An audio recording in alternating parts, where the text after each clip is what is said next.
नमस्कार सभी को। मैं Navneet Gautam classes of physics में आप सभी का स्वागत करता हूं।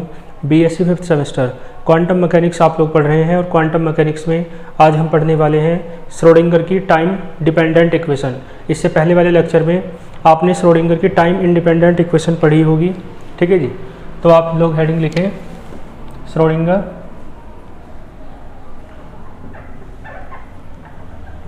श्रोडिंगर्स है ना टाइम डिपेंडेंट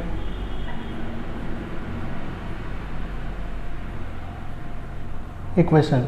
हिंदी में कहेंगे श्रोडिंगर की समय या काल आश्रित, डिपेंडेंट का मतलब आश्रित है ना, निर्भर। तो श्रोडिंगर की काल आश्रित समीकरण, ठीक है, ये समय आश्रित समीकरण, ठीक है जी। आप जानते हैं वेव फंक्शन साई होता है ना, और वेव फंक्शन जो साई है वो फंक्शन होता है स्पेस और टाइम कोऑर्डिनेट्स का। आर को मैंने बताया था ऐसे लिख सकते हैं x, y, z और t। तो ये क्या है, स्पेस कोऑर्डिनेट, और ये क्या है, टाइम कोऑर्डिनेट। तो वेव फंक्शन साई जो होता है ना वो स्पेस और टाइम का कोऑर्डिनेट होता है, ठीक है। और यहाँ पर मोशन को समझाने के लिए श्रोडिंगर ने ये फंक्शन लिया था जिसे आपने वेव फंक्शन कहते हैं, ठीक है। और आप जानते हो इक्वेशन जो होती है मोशन की, इक्वेशन ऑफ मोशन, ये आपने बीएससी फर्स्ट सेम में न्यूटोनियन मैकेनिक्स में पढ़ी होगी। इक्वेशन ऑफ मोशन क्या होती है, del 2 y over del x square बराबर 1/v स्क्वायर, और इनटू में है del 2 y over del t square, ठीक है जी। ये इक्वेशन होती है। यहाँ पे y की जगह साई लिया था हमने जब टाइम इंडिपेंडेंट इक्वेशन की थी तब भी। तो यहाँ पे क्या आएगा, del 2 psi over del x square बराबर 1/v square del 2 psi over del t square, ठीक है जी। तो ये इक्वेशन आप देख सकते हैं बीएससी फर्स्ट सेम में, है ना, देखेंगे आप न्यूटोनियन मैकेनिक्स में नोट्स उठा करके तो मिल जाएगी आपको। ये इक्वेशन होती है मोशन की, ठीक है। तो इसका जो सॉल्यूशन होता है वो भी आपको याद रखना है, फर्स्ट सेम से ही है ये भी, सॉल्यूशन ऑफ अबव इक्वेशन, क्योंकि वो डिफरेंशियल इक्वेशन है ना ये वाली। तो डिफरेंशियल इक्वेशन का सॉल्यूशन होता है। तो सॉल्यूशन किसका है, साई बराबर है ना a e की पावर माइनस का i ओमेगा, है ना, t minus x upon v, ठीक है। ये इसका सॉल्यूशन होता है।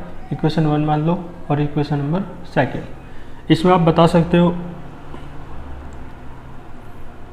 ओमेगा क्या है, एंगुलर फ्रीक्वेंसी होती है जिसे आप कोणीय आवर्ती कहते हैं, ठीक है जी।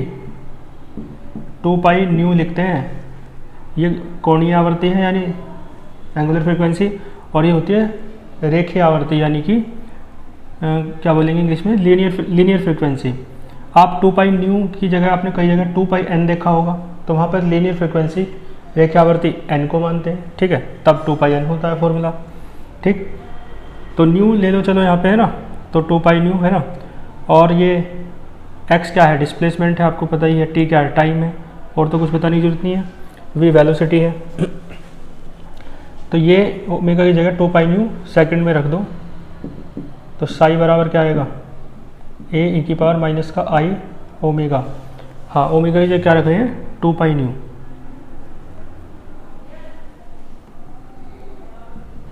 2 पाई न्यू, ठीक है जी। और ये t minus x upon v ऐसा का ऐसे ही रखो। तो साई बराबर a e की पावर माइनस का, है ना, 2 पाई ऐसे रखो, न्यू अंदर पहुंचा दो, तो nu t minus nu x upon v, ठीक है जी। न्यू की आपने अंदर मल्टीप्लाई कर दी है। और देखो एक फॉर्मूला है v बराबर, आपने पढ़ा हुआ n लैम्डा, लेकिन यहाँ न्यू मान रहे हैं फ्रीक्वेंसी को, ठीक है। तो v बराबर न्यू इंटू लैम्डा, ठीक है, पढ़ा होगा आपने फर्स्ट सेम में। तो यहाँ से v अपॉन न्यू क्या आएगा, न्यू अपॉन में बचा दो, बल्कि न्यू अपॉन v की वैल्यू चाहिए हमें, है ना। तो न्यू अपॉन v क्या आएगा, तो 1 अपॉन लैम्डा आ जाएगा, ठीक है। न्यू अपॉन v क्या आएगा, v को अपॉन में बचा दो, तो 1 अपॉन लैम्डा बराबर क्या आएगा, न्यू अपॉन वी।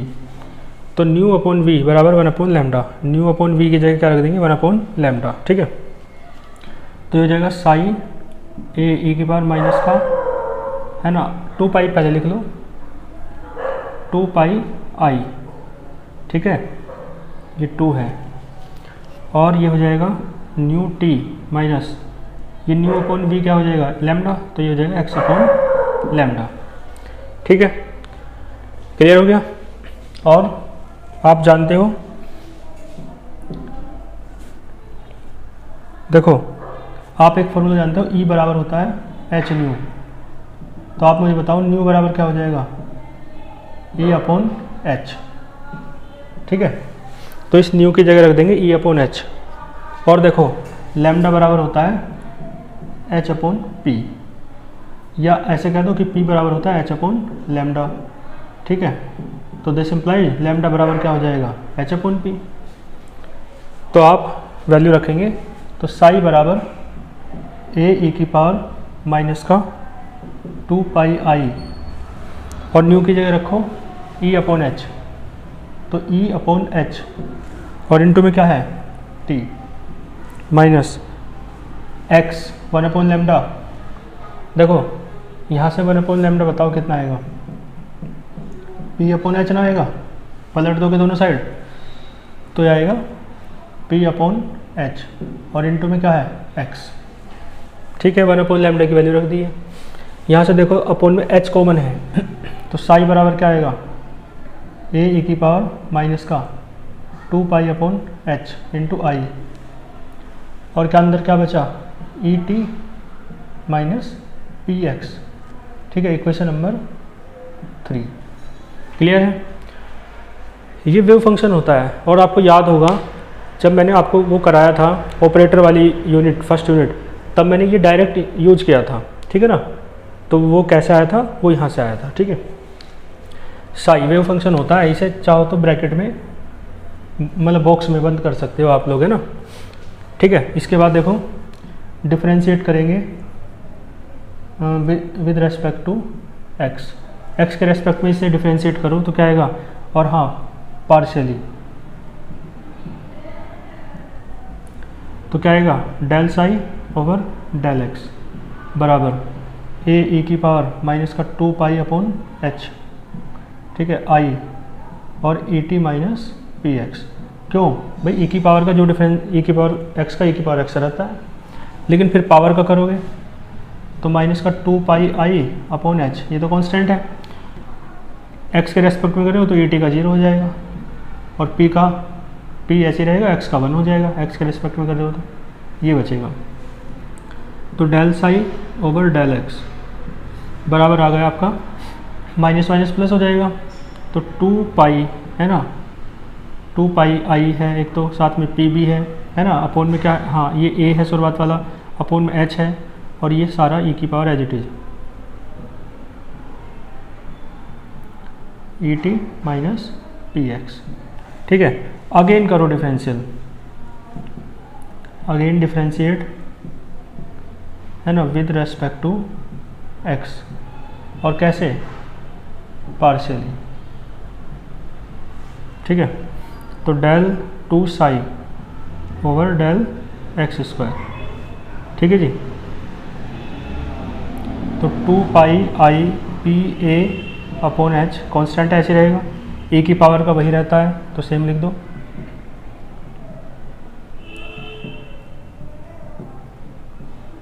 फिर पावर का करोगे तो देखो माइनस का 2 पाई आई अपॉन एच ऐसे रहेगा, ई टी का 0 हो जाएगा, और पी ऐसे रहेगा, एक्स का 1 हो जाएगा पहले की तरह, है ना। तो ये जाएगा del 2 psi over del x square बराबर क्या आएगा, देखो minus minus plus 2 pi i p, 2 pi i p है ना अपॉन एच, तो ये दोनों सेम है ना, तो इसका होल स्क्वायर हो जाएगा, तो 2 pi i P upon H, इसका होल स्क्वायर हो गया, यहाँ भी है यहाँ भी है, फिर ए है ई की पावर माइनस का 2 पाई आई अपॉन एच, और e t minus p x, ठीक। तो del 2 psi over del x square बराबर ये कितना हो जाएगा 4 pi square i square p square upon h square. और ये खुद देख के बताओ, ये साई के बराबर है, कहाँ से है ना, ये वाला किसके बराबर है, साई के बराबर है। कहाँ से, इक्वेशन नंबर 3 से। तो इसकी जगह लिख दो साई और साइड में लिख दो फ्रॉम थर्ड। ठीक है, क्लियर हो रहा है। एक लाइन और लिख दो, del two psi over del x square बराबर आई स्क्वायर -1 हो जाएगा 4 pi square upon 4 pi square p square upon में एच स्क्वायर और इंटू साई। क्लियर है।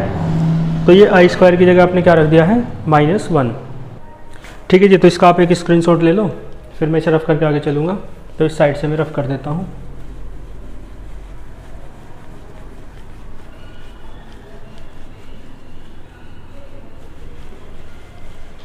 देखो यहाँ से पी स्क्वायर कितना आएगा, ये हो जाएगा माइनस का h square upon 4 pi square, minus का h square upon 4 pi square. ठीक है, और ये जो साई है ये भी अपॉन में पहुँचेगा इधर आके, और ये क्या है, del two psi over del x square और बराबर में क्या है, पी स्क्वायर। क्लियर हो गया। तो ये पी स्क्वायर लिख लो, ये ऐसे ही लिख लूँ, ये पी स्क्वायर बराबर है। ठीक है, तो इधर से मिटा दो, एक लाइन क्यों बढ़ानी। ठीक है, तो पी स्क्वायर की वैल्यू आ गई है, इसे भी डाल लो इक्वेशन नंबर 4, जरूरत पड़ेगी इसकी। ठीक है, तो डिफरेंशियल करा आपने इक्वेशन 3 का एक्स के रेस्पेक्ट में 2 बार, तो ये मिली इक्वेशन नंबर 4। अब इक्वेशन 3 का डिफरेंशियल करो टी के रेस्पेक्ट में 1 बार। क्यों कर रहे हैं, आगे समझ में आ जाएगा। Differentiate with respect to t, और कैसे करना है, पार्शियली।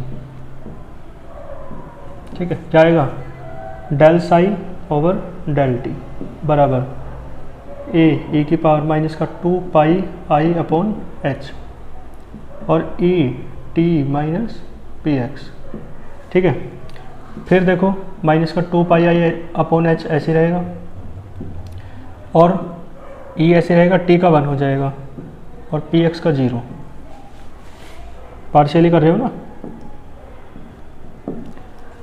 तो ये माइनस बाहर आ जाएगा, माइनस का 2 पाई आई है ना, ई भी है और अपॉन में एच है। ठीक है, और ये जो है सारा खुद देख के बताओ, क्या ये साई के बराबर नहीं है। तो यहाँ क्या लिख दो, साई, और साइड में बता दो फ्रॉम थर्ड से रखी है वैल्यू। देखो यहाँ भी तो रखी थी वैल्यू, लिखा था फ्रॉम थर्ड, है ना। ठीक है, यहाँ से ई की वैल्यू निकाल लो, तो क्या आएगा, यह आ जाएगा माइनस का एच अपॉन 2 पाई आई है ना, और साई।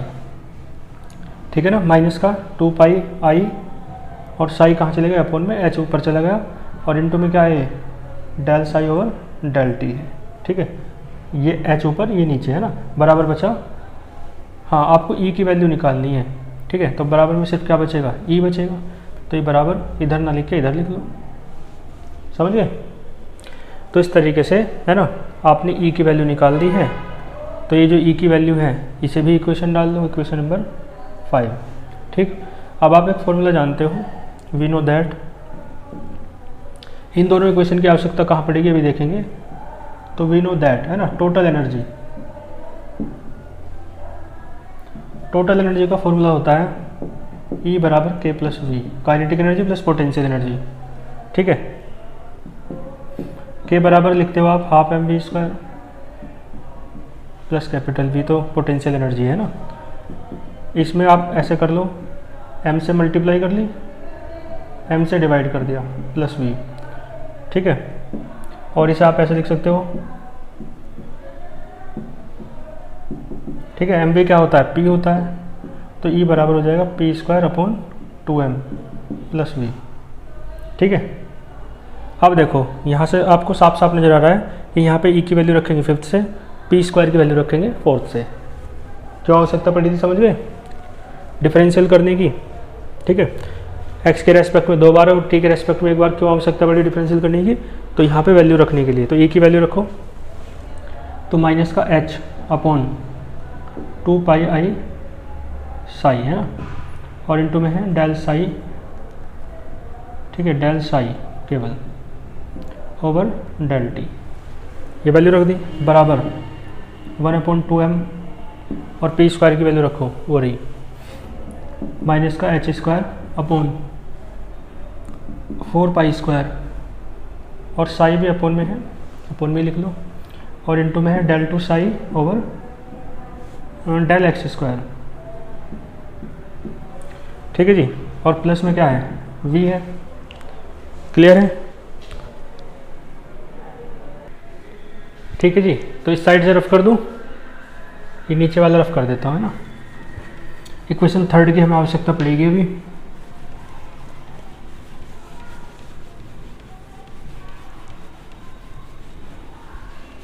देखो यहाँ तक आ गए हम, है ना। इसमें एक काम कर लो, ये जो आई है ऊपर ले जाओ, है ना, यानी आई से ऊपर नीचे मल्टीप्लाई कर दो, तो ऊपर माइनस आई रहेगा, नीचे आई स्क्वायर हो जाएगा, आई स्क्वायर होता है -1, तो ये माइनस खत्म हो जाएगा। ये एक काम कर लो, ये काम तो तुम यहीं कर लो, चाहे यहाँ कैसे करोगे, यहीं कर लो, चाहे तुम यहाँ भी मत करो, यहाँ कर लो।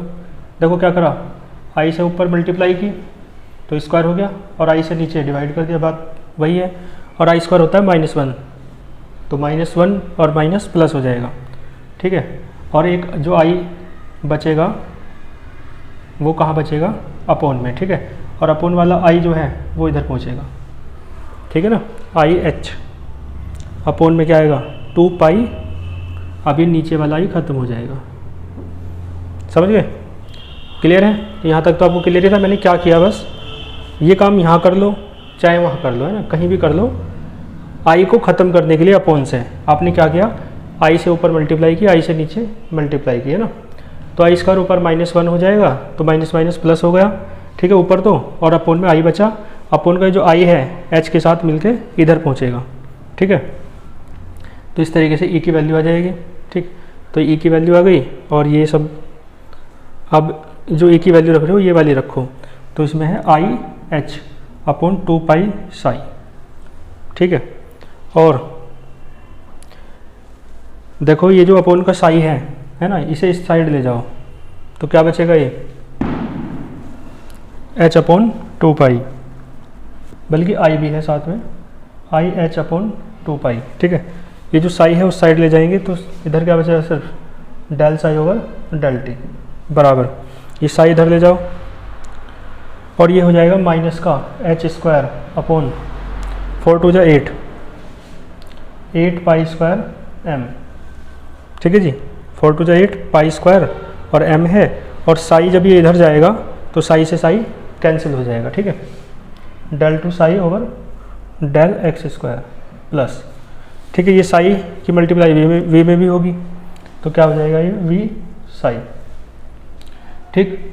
इसे इस साइड लिख लो, माइनस का h square upon 8 pi square m del two psi over del x square plus v psi, और बराबर में है i h upon 2 pi del psi over del t, ठीक है जी।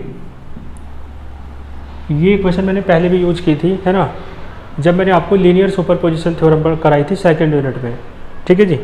तो तब मैंने ये इक्वेशन यूज की थी, और यही क्या है, श्रोडिंगर की टाइम डिपेंडेंट इक्वेशन है, ठीक है। तो इसके नीचे आप लिख सकते हो, it is the Schrödinger's time dependent equation, ठीक है। तो श्रोडिंगर की टाइम इंडिपेंडेंट इक्वेशन है ये, इक्वेशन नंबर 6 मान लो, क्लियर है। तो इक्वेशन नंबर 6 है ना, ठीक है। तो श्रोडिंगर की टाइम डिपेंडेंट इक्वेशन आती है, तो आपको यहाँ तक करके आना है ना, आपको फुल मार्क्स मिलेंगे।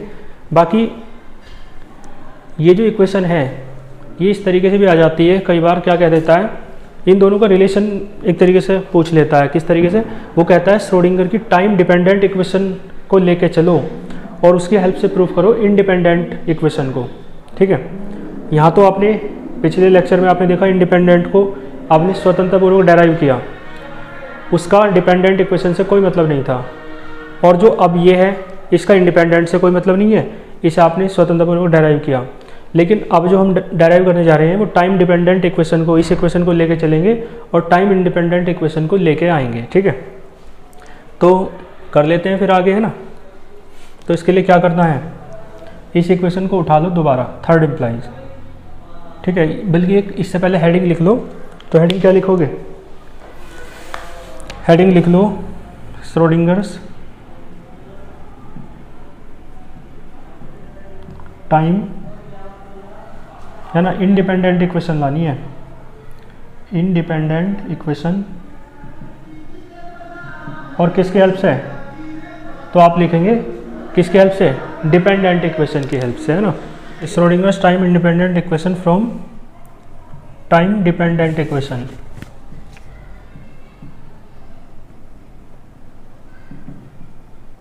ठीक है जी। जो आपको टाइम इंडिपेंडेंट इक्वेशन लानी है वो किसकी हेल्प से लानी है, इसकी हेल्प से, टाइम डिपेंडेंट इक्वेशन की हेल्प से, ठीक है। ये कौन सी इक्वेशन है, टाइम डिपेंडेंट, ठीक है जी। तो देखो इसके लिए क्या करना है, थर्ड इम्प्लाइज, ठीक है। देखो यदि ये स्वतंत्र पूर्वक आती है, बिल्कुल अकेले आती है कि प्रूव या derive Schrodinger's time dependent equation, तो यहाँ तक करके आना है आराम से, कोई दिक्कत नहीं है। श्रोडिंगर की टाइम इंडिपेंडेंट इक्वेशन पूछे तो पिछले वाले लेक्चर में जो कराया था वो करके आना है। लेकिन ये कह दे क्वेश्चन में कि, है ना, derive Schrodinger's time independent equation from या by help of time dependent equation, तब आपको क्या करना है, इक्वेशन 3 तक तो करना ही करना है। और इक्वेशन 3 के बाद ये सब नहीं करना जो बाद में करा मैंने, इक्वेशन 3 तक तो करना ही करना है, ठीक है। और फिर आपको यहाँ से करना है, समझ गए। तो देखो क्या करेंगे, इक्वेशन 3 को उठा लो। तो साई बराबर, इसमें एक काम करो, ई टी वाली टर्म अलग कर लो, पी वाली अलग कर लो। तो ए ई की पावर माइनस का 2 पाई आई अपॉन एच है ना। इसमें ये ई टी वाली टर्म अलग, ठीक है, और ये पी वाली पी एक्स वाली अलग, माइनस का 2 पाई आई अपॉन एच और माइनस का पी एक्स, है ना। तो माइनस माइनस प्लस हो जाएगा, तो सिर्फ क्या लिखूँ, पी एक्स, ठीक। और ध्यान देना, ये जो आपका साई है ये आपका आर और टी का फंक्शन होता है, शुरुआत में बता दिया मैंने। लेकिन यहाँ पर एक्स एक्सिस का लोग बात कर रहे हैं तो ये फंक्शन होगा एक्स और टी का, ठीक है। अब आप देख सकते हो यदि एक्स और टी का फंक्शन है तो एक्स वाली टर्म ये रही, टी वाली टर्म ये रही, ठीक है। तो इसका मतलब जो साई एक्स टी होता है ना, उसमें एक्स का पार्ट भी होता है और उसमें, है ना, टी का पार्ट भी होता है। मानी एक्स की टर्म तो होती है, साथ में टी की टर्म भी होती है। क्लियर हो रही है आपको ये बात। तो मैंने क्या कर लिया, साई एक्स टी, ये तो है ना, साई एक्स और टी की, टी का क्या है, फंक्शन है ही। तो ये जो एक्स वाला है ना, इसे आप, ये क्या है, ये साई एक्स है, और ये जो ये है टी वाला, ये क्या है, साई टी है। तो मैं इसकी जगह ये जो है क्या है, 2 pi i upon H P x, ये वास्तव में क्या है, साई एक्स। तो है ना, इसे मैंने क्या लिख लिया, साई एक्स। तो क्या हो जाएगा, ए साई एक्स, और ये वाली टर्म ऐसे की ऐसे रखो, माइनस का 2 पाई आई अपॉन एच और ई टी। क्लियर है। ये हो गई आपकी इक्वेशन नंबर 7। यहाँ तक बात आपको समझ में आई। अब देखो हमें करना क्या है, इस इक्वेशन की हेल्प से इसमें वैल्यूज़ रखनी है। तो ये जो साई है, साई की वैल्यू तो यहाँ से रख देंगे, कोई दिक्कत नहीं है वाली। लेकिन हमें चाहिए del two psi over del x square, इसके हेल्प से निकालेंगे। और चाहिए del psi over del t, वो भी इसके हेल्प से निकालेंगे, ठीक है। तो इसका मतलब है इस इक्वेशन का del two psi over del x square निकालने के लिए 2 बार डिफरेंशियल करना पड़ेगा एक्स के रेस्पेक्ट में पार्शियली, ठीक है। तो क्या लिखूँ, डिफरेंशिएट पार्शियली, है ना, विद रेस्पेक्ट टू एक्स, और 2 टाइम्स, 2 बार, ठीक है। तो क्या आएगा, del two psi over del x square. Psi के ब्रैकेट में एक्स टी लिखना चाहो लिख सकते हो, नहीं तो रहने दो। ए ये भी साई है, तो del two psi over del x square, और इसका तो कुछ होना ही, तो कांस्टेंट है क्योंकि एक्स के रेस्पेक्ट में करें, तो टी वाली टर्म से क्या मतलब, ये तो ऐसे रहने दो, कांस्टेंट है। ठीक है जी, जिस प्रकार से आपने x के रेस्पेक्ट में करा है ऐसे ही आप किसके रेस्पेक्ट में कर देंगे, ठीक है, t के रेस्पेक्ट में। तो एक काम करते हैं, इस साइड से रफ कर लेते हैं ना, इस साइड का है ना, कोई दिक्कत मतलब ज़रूरत नहीं है, तो मैं इस साइड का रफ कर देता हूँ।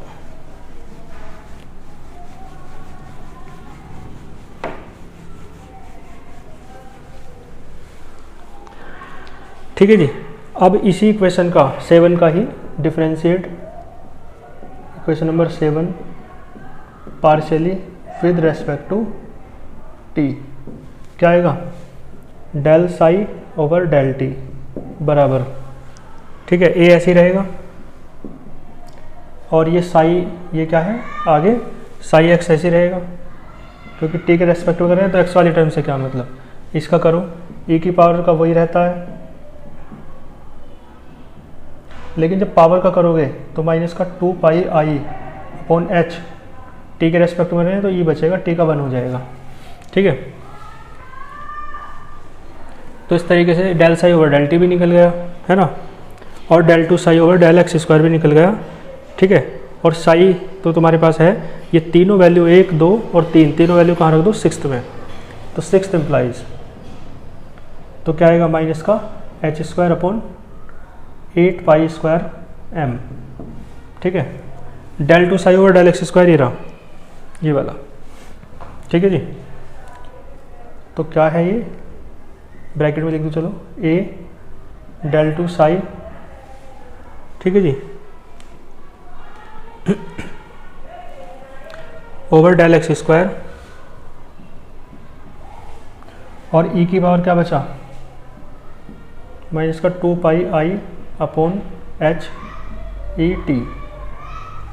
क्लियर हो गया, 8 पाई स्क्वायर एम माइनस के बाहर है, अपॉन है ना, माइनस का h square upon 8 pi square m बाहर है, del 2 psi over del x square की वैल्यू यहाँ से रख दी, ये वाली। ठीक है, प्लस में वी साई है, वी साई, और साई पता है कौन से वाला है, ये साई वो वाला है एक्स टी वाला। ठीक है, आप लिखना चाहो ना तो ये एक्स और टी के टर्म वाला है, तो साई एक्स टी टर्म वाला कौन सा है, इसकी वैल्यू ये है, तो आप यहाँ वैल्यू रख सकते हो ए साई एक्स, ये वाली वैल्यू है ना, और ए की पावर माइनस का 2 पाई आई अपॉन एच और ई इंटू टी। ठीक है, क्लियर हो गया, और बराबर में क्या है, तो बराबर में है आई एच अपॉन 2 पाई, और del psi over del t की वैल्यू ये रही। ठीक है, रख दो, थोड़ी जगह चाहिए तो इसे थोड़ा आगे करके लिखता हूँ, यहाँ लिखो आई एच अपॉन 2 पाई, और del psi over del t की वैल्यू ये रही। ठीक है, लिखो ए साई एक्स ए की पावर माइनस का 2 pi i upon h e T, है ना, और माइनस जो है उसका चाहो तो शुरुआत में लिख लो, या चलो वहीं रहने दो, अभी बाद में कर लेंगे, माइनस का 2 पाई आई अपॉन एच और ई। ठीक है जी, क्लियर हो गया। अब देखो ये बड़ा ब्रैकेट बंद कर दो, ठीक, समझ में आ रही है बातें।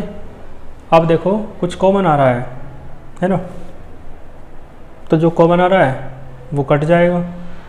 कॉमन क्या आ रहा है, इस साइड से ई की पावर माइनस का 2 pi i upon h e T, ये यहाँ भी है, यहाँ पे भी है। ठीक है जी, और दोनों में से क्या ले लो, कॉमन ले लो, तो क्या बचेगा, साथ में ए भी कॉमन आ रहा है, देखो ए भी कॉमन है और साथ में ये टर्म कॉमन है। ठीक है, तो ए ई की पावर माइनस का 2 पाई आई अपॉन एच और ई टी, ये सारा कॉमन ले लिया आपने ऊपर से, तो क्या बचेगा, सिर्फ बचेगा माइनस का एच स्क्वायर, इसका h square upon 8 pi square m. ठीक है, ए बाहर आ गया, ये भी बाहर आ गया, सिर्फ इनटू में क्या बचा, del 2 psi over del x square. ठीक, और देखो प्लस में ए बाहर आ गया, ये बाहर आ गया, तो सिर्फ वी बचा और ये साई बचा। साई एक्स लिखो मत लिखो, है ना, ये तो एक्स का क्या मतलब है कि एक्स की टर्म है उसमें साई में, है ना। इस साइड देखो, इस साइड, हाँ एक बात और देखो, h से h कैंसिल, 2 पाई से 2 पाई कैंसिल, ठीक है। तो ये बचेगा सिर्फ माइनस, और ये वाला i और ये वाला i स्क्वायर हो जाएगा, और e बचेगा बाद वाला, और ये टर्म तो है ही, क्या है ये टर्म, साई यहाँ लिख लो, और ये टर्म क्या है, a e की पावर माइनस का 2 पाई i अपॉन ई टी, नहीं अपॉन h है, 2 पाई i के अपॉन में h है, और इनटू में क्या है ई टी, ठीक है। दोनों साइड से टर्म कट जाएगी, a से a कटेगा, और ये सारी टर्म इससे कट जाएगी, ठीक है। तो सिर्फ क्या बचा, ये बचेगा माइनस का h square upon 8 pi square m del two psi over del x square, ठीक है जी। डेल को d लिख लो, क्योंकि d में थी ना वो इक्वेशन, डेल को d लिख सकते हो, तो चाहो तो यहीं लिख लो, कोई दिक्कत नहीं, या बाद में लिख लियो, ठीक है। क्लियर हो गया, ये ऐसे लिख लिया, प्लस वी साई है और बराबर माइनस है, और आई स्क्वायर -1 होता है, तो ये ई साई बचा, तो ये बचा माइनस का h square upon 8 pi square m, d ही लिखो इसे ना, तो ये जाएगा d2 psi over d x square, ठीक है, और बराबर ये क्या बचेगा e माइनस वी और इंटू साई, वी साई को इधर ले जाओ, साई कॉमन ले लो, और ये जो है मल्टीप्लाई वाला उधर पहुँचा दो, तो ये बचेगा d2 psi upon d x square बराबर माइनस का 8 pi square m upon h square, है ना, और इंटू में है e minus v into psi, ठीक है। आप खुद मुझे बताओ, इसे इस साइड कर देंगे तो ये माइनस वाला कैसा हो जाएगा, प्लस हो जाएगा, ठीक है जी। तो ये माइनस वाला इस साइड ले जाओ, तो क्या आ जाएगा, ये आ जाएगा d2 psi over d x square, और ये हो जाएगा प्लस में 8 pi square m upon h square और e minus v into psi बराबर 0। तो यहाँ से ये आपकी इक्वेशन देखो टाइम इंडिपेंडेंट इक्वेशन है, ठीक है जी। आप खुद देख सकते हैं, ये आपकी श्रोडिंगर की टाइम इंडिपेंडेंट इक्वेशन है, ठीक है। और ये एक्स एक्सिस के अलोंग लिखी है, यदि आप तीनों एक्सिस के अलोंग लिखते हैं, स्पेस में मोशन कर रहा है यदि पार्टिकल, तो साथ में d2 psi over d y square, है ना, अपॉन में plus d2 psi upon d z square भी आ जाता है, और ये 3 डायमेंशन के लिए बन जाती है, ठीक है। तो लेकिन यही क्या है, श्रोडिंगर की टाइम इंडिपेंडेंट इक्वेशन, तो इसे नीचे लिख देना इसके, it is the Schrödinger's time independent equation, ठीक है। तो आपने डिपेंडेंट इक्वेशन को लेके चले और इंडिपेंडेंट इक्वेशन को प्रूव कर दिया है, तो ये क्वेश्चन भी आपका कंप्लीट होता है, ठीक है। तो ये इस टाइप के श्रोडिंगर के इक्वेशन से रिलेटेड आपके क्वेश्चन कंप्लीट होते हैं। मिलते हैं फिर नेक्स्ट लेक्चर में नेक्स्ट टॉपिक के साथ, तब तक के लिए ऑल द वेरी बेस्ट।